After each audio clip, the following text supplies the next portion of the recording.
জনাব তারেক রহমান স্যারের সাথে আমি কিছু কথা বলবো। আমার ভাই মোহাম্মদ মাজহারুল ইসলাম রাসেল, সে জগন্নাথ বিশ্ববিদ্যালয়ের ছাত্র দলের নেতা ছিলেন। 2013 সালে 4 ডিসেম্বর বসুন্ধরা আবাসিক এলাকা থেকে সুমন ভাইয়ের সাথে গুম হয়ে যায়। সে শুধু তার নেতাকে বাঁচাতে চেয়েছিল। ওকে যখন মেটাল রড দিয়ে পিটাতে পিটাতে মাটিতে ফেলে দিয়েছিল, বলতেছিল সুমন কোথা বল, সুমন কোথা বল। ও মারকে ওই মাটিতে লুটিয়ে পড়ে বলে নাই এই যে সুমন। ঠিক তেমনই ভাবে 13টা বছর ধরে আমার বাড়ি হচ্ছে সেই নগর উপজেলাতে। আমাদেরকে ঠিক এমন ভাবে অত্যাচার অবিচার করা হয়েছে। বিএনপি কেন বলে তোরা? আমরা বিএনপি ছাড়ি নাই, আমরা ছেড়ে যাই নাই। আমার দুই ভাইয়ের বোন, আমি শুধু একটা কথাই কানে মাঝে, আমি যখন ছোট ছিলাম আমার ভাইয়ের সাথে আমার খুব ছোটের একটা সম্পর্ক ছিল। আমি রাগ করলেও বলতো বাবার চোখে মনে নয়, ভাইয়ের সাথে মনে নয়, ভাইয়ের জন্য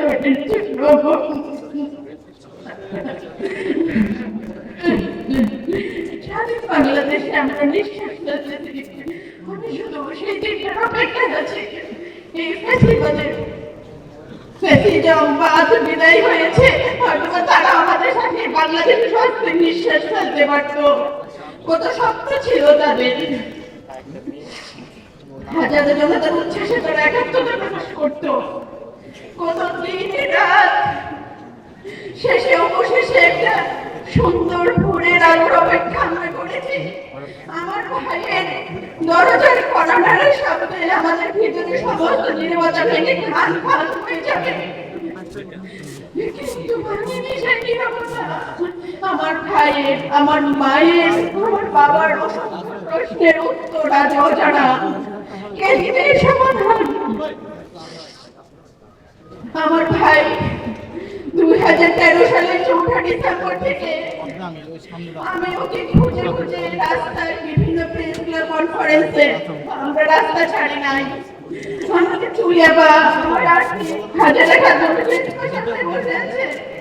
আমার মা এসেছে শেরপুর থেকে, তার 2 চোখে অন্ধ হয়ে গিয়েছিল। একটা চোখ অপারেশন করে ঠিক হয়েছে, আরেকটা চোখ ঠিক হবে না কখনোই।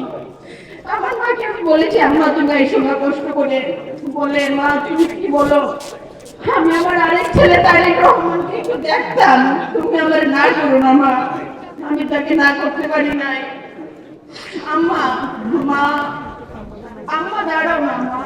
ভাই এই যে সামনে বসে আছে, মা তোমার ছেলে, মা, মা তোমার সন্তান।